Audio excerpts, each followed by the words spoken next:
तो hello guys, स्वागत है आपका एक और वीडियो में। तो आज हम बात करेंगे कैनरा HSBC आईपीओ की।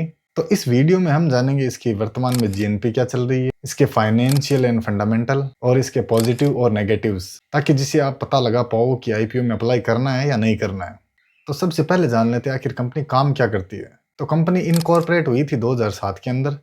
तो कंपनी को अपने सेक्टर में अनुभव तो अच्छा खासा है। यह कंपनी एक प्राइवेट इंश्योरेंस कंपनी है, यानी गवर्नमेंट सेक्टर के अंदर एक ही कंपनी है जो कि है LIC, और वो भी अपना 60% स्टेक मार्केट के अंदर रखती है। तो क्या है, LIC मार्केट का किंग है क्योंकि वो गवर्नमेंट सेक्टर की कंपनी है और बाकी जितनी भी है वो सब प्राइवेट सेक्टर की है, यानी SDB हो गया, ICICI हो गई, SBI हो गई।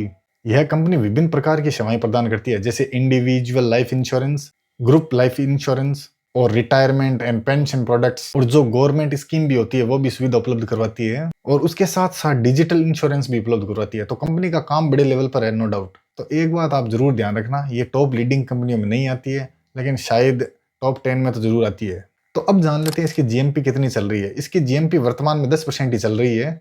तो क्या इसकी जीएमपी बहुत ज्यादा तो नहीं चल रही है, लेकिन ठीक ठाक है। इसका इश्यू साइज है 2517 करोड़ रुपए, और पूरा का पूरा ऑफर फॉर सेल है। यहीं से ही भाई साहब मूड खराब हो जाता है।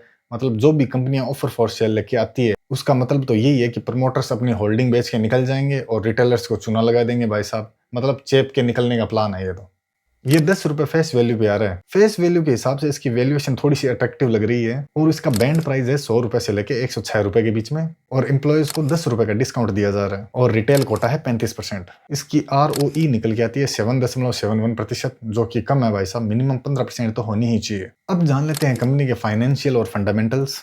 तो कंपनी की एसेट्स में साल दर साल ग्रोथ है, और 2025 के अंदर इसकी एसेट्स निकल के आती है 41,000 करोड़ से भी ज्यादा। और इनकम में सबसे बड़ा नेगेटिव पॉइंट है भाई साहब, इसकी इनकम लगातार कम होती जा रही है, और इसके प्रॉफिट आफ्टर टैक्स में भी साल दर साल ग्रोथ है, और इसके इबिटा में भी साल दर साल ग्रोथ है। इसकी नेटवर्थ अच्छी खासी बढ़ी है और साल दर साल बढ़ी रही है। 2025 के अंदर इसकी नेटवर्थ है 1516 करोड़ रुपए, और 2025 के अंदर इसके हाथ में रिजर्व है 566 करोड़ रुपए, जो कि बढ़िया बात है। तो क्या है, इस कंपनी की एक सबसे बढ़िया बात यह रही है कि इसके ऊपर उधारी नहीं है 1 रुपए की भी। बोरोइंग फ्री कंपनी है, उधारी नहीं है, जो कि बढ़िया बात है। तो अब जान लेते हैं अपने पीयर्स के कंपैरिजन में कंपनी की वैल्यूएशन महंगी है या सस्ती है। तो इसकी कंपैरिजन में है SBI, HDFC, ICICI और LIC भी है, लेकिन वो गवर्नमेंट कंपनी है तो उसको इसमें साथ में लेने का कोई मतलब तो नहीं है।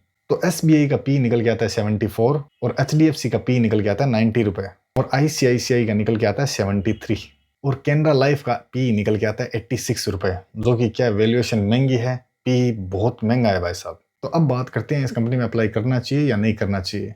तो क्या है, कंपनी के अंदर बहुत कुछ खास तो है नहीं, ऐसी बात तो है नहीं कि जैसे अप्लाई करना ही पड़े भाई साहब। क्या है, सबसे बड़ा नेगेटिव यही है कि पूरा का पूरा OFS है। दूसरे नेगेटिव की बात करें तो क्या वैल्यूएशन बहुत ज्यादा महंगी है इसकी। अगर इसका पी वाइज वैल्यूएशन देखें तो बहुत ज्यादा निकल के आ रही है। ये तो वही बात हो गई कि रिटेलर्स को चूना लगा के प्रमोटर्स भाग रहे हैं भाई साहब।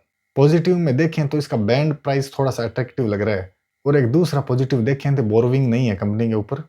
तो कंपनी की जीएमपी देखें तो वो भी 10% चल रही है, और आज थोड़ी डाउन भी हुई है, और कल क्या पता और डाउन हो जाए। और क्या जीएनपी के भरोसे आप ना रहें, ये क्या मैनिपुलेट भी हो सकती है।